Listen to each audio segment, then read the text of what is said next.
All right, everybody, we're jumping in today. We are doing a look where we keep the freckles. This is my friend Kim, and her freckles are so beautiful. But when she gets her makeup done, she makes sure to let me know. We are not going to cover these babies up, and we don't want to. So I'm going to show you guys how I do makeup with freckles. Just to let you guys know, this video is going to be cut short. My camera decided to cut out of nowhere. So, yeah, sorry about that, guys. So starting out, I am just moisturizing her face.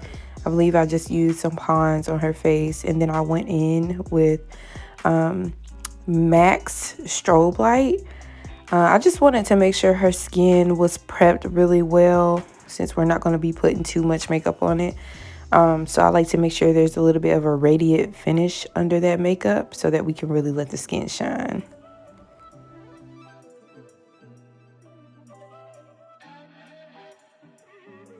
And starting out with her brows, I put powder on it just to make sure that we can soak up any of that moisturizer that we already put down on her face.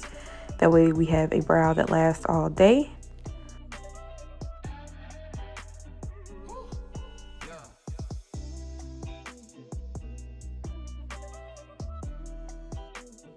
You guys have seen me do this 1,000 times, so I'm not going to speak much over this part, but I did leave the full length of my brow routine in here so you guys can see what I do. I always start at the tail end and just making sure that I have a good shape there before moving to the bottom of the brow, and then I'll go through to the top.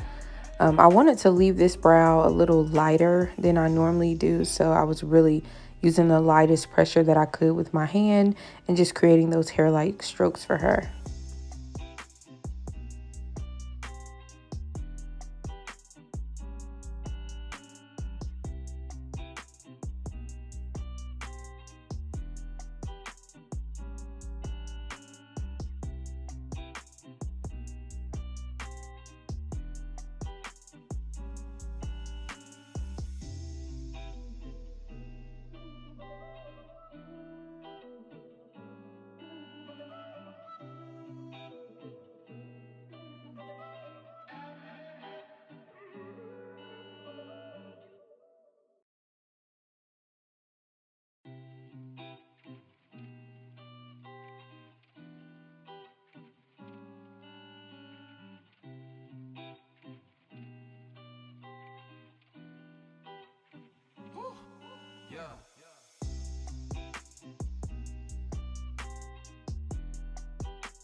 And now I'm just cleaning up the brows with a little bit of concealer on my brush. I start at the bottom, and then I also go over the top as well to ensure that I have the shape I want.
So now we're getting ready to apply a little bit of foundation to her face, and really I'm just doing that to provide some color tint in areas where there needs to be correction. I took a stippling brush, but I ended up going back over it with a paw brush instead. The stippling brush wasn't giving me the coverage I needed, and it was giving me lines everywhere. I didn't like that. So you'll see me go back over it with a paw brush instead, but I'm just color correcting. That's all I'm doing, and I'm literally using just a drop of foundation. It wasn't much at all. I didn't want to provide anything near full coverage, so I only made sure to kind of color correct in those areas where she needed it, and the other areas I left alone.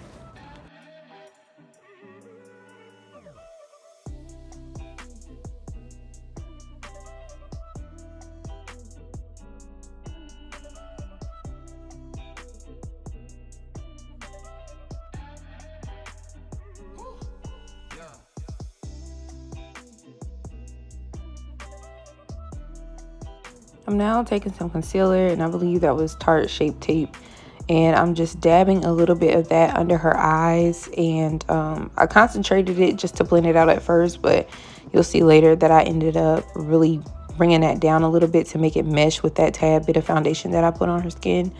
I was blending. Like I cut the time short for the video, but I was really doing a lot of work to make sure that that transition was seamless. Since I'm not using a lot of product, blending is key here.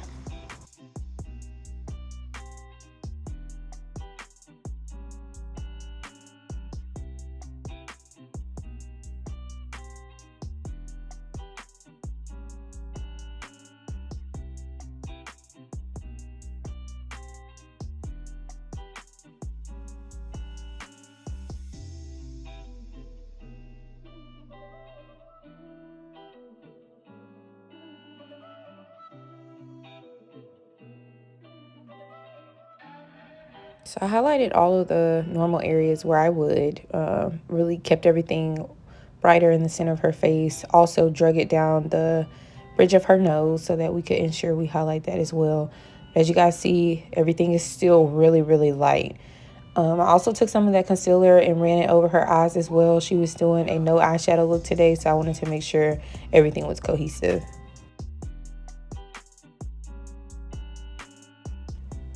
Now I'm going in with some cream foundation stick, and I'm really just using this as her contour shade. Again, I'm being light as ever, so I really just took a fluffy brush. I believe this was a Morphe and Jeffree Star collaboration. I don't remember what the name of this brush is, but if you guys are interested, I'll list it down below in the description box. But I'm basically just taking that brush to do all of her contouring, which in this case came out as more of a bronze, which I'm never mad at. You know, if somebody's really trying to do like a natural look and they don't want to do like too much and they still want to look like themselves, bronzing is the way to go. So you don't have to do too much transformation if you're just using a bronzer versus doing a whole contour.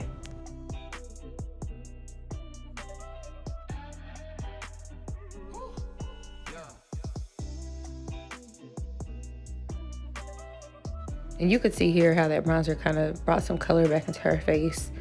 But I'm also going to take that down the bridge of her nose just to define that area a bit more. And that will be it as far as the cream bronzer.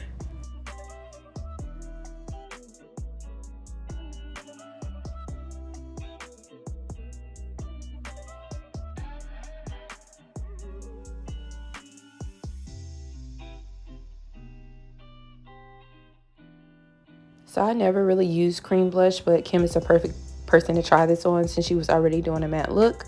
And I wanted to keep everything as light as possible. So in my opinion, having a little bit of a cream base to just adhere a light amount of powder to helps in that instance. So you'll see me just put that on the apples of her cheeks and then take it out to kind of mesh it with that bronzer that I put down.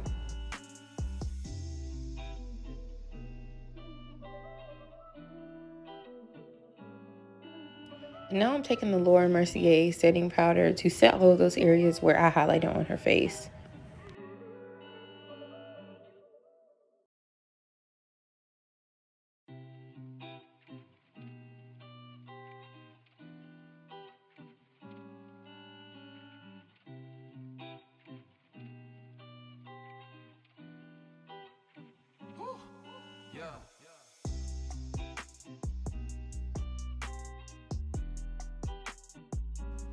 Just because the makeup is light and natural does not mean we don't need to define things, honey. So I'm still going to do my reverse contour by just taking some of that Laura Mercier powder and carving out her cheekbone.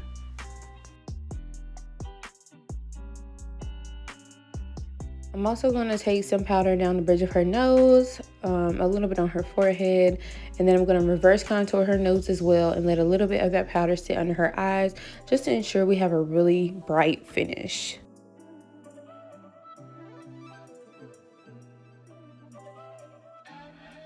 And now I'm going in with some Fenty Beauty bronzer just to set that cream bronzer that we put down already. I'm using the tiniest bit, and if you guys will notice when I'm putting down the powder for contouring or bronzing, I'm using a brush that has very long hairs, and that means that the product is not so compact and it allows me to just put everything down in a lighter manner. So that's just a tip for you. If you're trying to do some light makeup, try to make sure your brushes are not so packed together. And now I am setting that blush that we put down earlier with the Juvia's Place blush palette. I think I went in with a mix of like some bubblegum pink and some peach. And you can see how beautiful that's turning out. Oh, it's just gorgeous. I love it.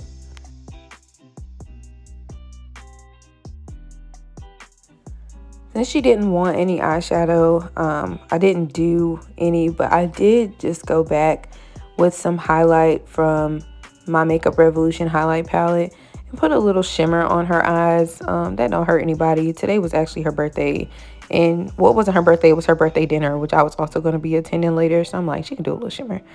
And it just added to like that bronzy look. I don't know, it was just given for me. So now I'm going in to do her waterline with some Inglot gel. It was the brown color. I don't remember the number.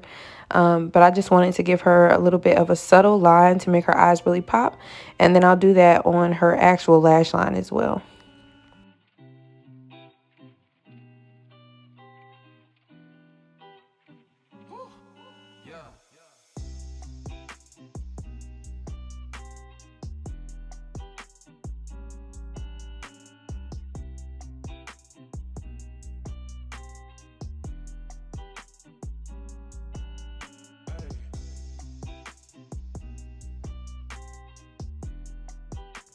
Now I'm going in with some mascara on her eyes before I place the lashes on.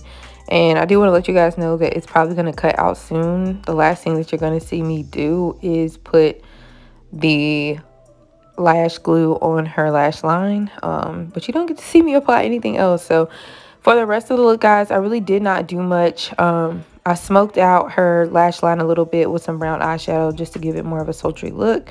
I think I set her face, you know, put some more highlight on it, and that was about it. This was kind of the finished product. I know I used some matte lipstick on her. I don't remember what shade or what color, but you guys know how to do that already. So sorry that it cut out, guys. But this is the finished look, and just see how it's giving glowy, peachy tones. Like it's just giving a tan. It's beautiful. Thank you for watching. See you next time.